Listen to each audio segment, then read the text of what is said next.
Hi, David. It's Colin here. Yeah, we a couple of quick answers for you here. When you're in the design window here, because this isn't an actual web editor, if it is something that uses JavaScript or animation or motion, those things cannot be displayed in the editor window because it doesn't know how to do that. It can't show things that start off with an invisibility or a motion or things like that. So it just gets hidden in the design window. And most things like that or pretty much anything that is a library file that is you would edit in the shared folder or the sliders folder, anything like that, you're not going to see in here because it is a JavaScript component. I talk a little bit about that in the Prep Set and Go guide, so if you didn't get a chance to look at that, there's some information online that already goes through all that. But in a nutshell, the design window is good for editing your content. It is not good. You cannot edit a JavaScript component or an animated component or anything like that, and that's why they're all in these library files here. And the tutorials will actually show you how to go through, or basically you just open up and you go, menu top, right? Open that up and you see it's easy to read here.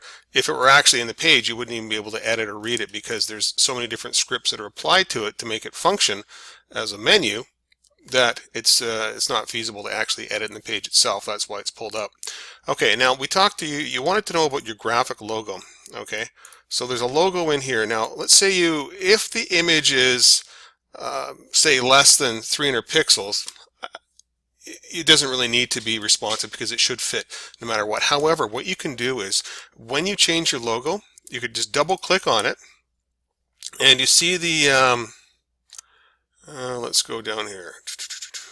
I'll just show you the way I did it in the tutorials. Is just double click or sorry, click the logo and then flip over to code view real fast.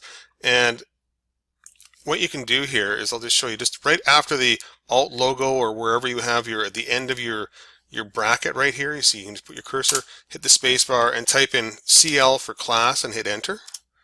And then in that where it's blinking right now, just type in IMG hyphen responsive.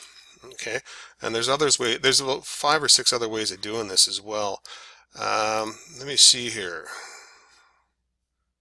And the other way of doing this without going to code is you just right click on the picture and you select quick tag editor right here. And you see where it's going to be blinking, hit the space bar, type in the CL once again for class equals and then IMG hyphen responsive.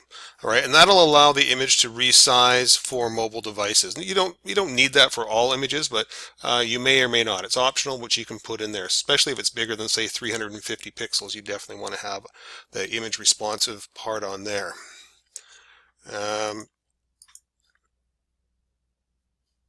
Right, and you want your bar here to be up above the fold. Yeah, we can do that too. Let's just go to our site and our styles and go to our pages folder. Okay, and let's go to the home.css and right here, see the top?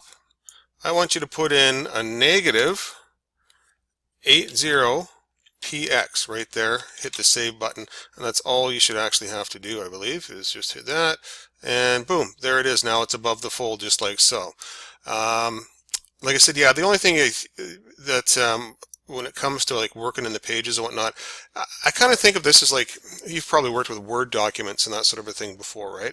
Well, just like a Word document, you can put text in there, you can even put images in there, but other than that, it doesn't actually have any functionality. Well, the design window here, it doesn't have any functionality. In older templates that used front page extensions and things, it could actually show some of the stuff because the JavaScript was all sort of it was a special Microsoft script and it worked with the editors. Well, Microsoft doesn't do that anymore. Expression Web doesn't do that anymore.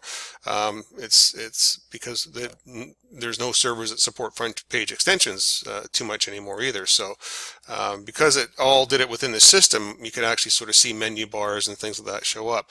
But because it doesn't do that anymore, if you cannot edit that particular item in the design window, a lot of the times we just don't show it, because you're going to have to go into the library page, for example. You wanted to update, say, the menu top. You'd have to go in here. You'd have to change the name of the button, Collins page, something like that. You'd have to save it. And the only way you're going to see what that looks like is to actually take a page and go in File or use a shortcut. You got a little button right here, Preview in Firefox. Boom, just like that. Okay, and of course, I'm going to mess things up because we've got the Numo code right in there, so I would probably just, for the sake of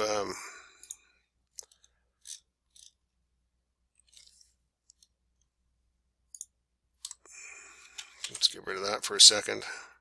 There, that'll actually go away once you actually get that live on the server there. But there's your pages, there's Colin's page, boom.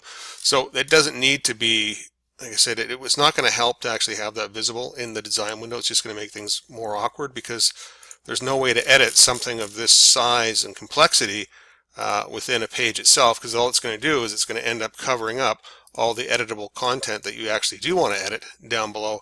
I also suggest you go to the view visual aids and just where it says show, turn them all off. Right, they're not going to really help you out.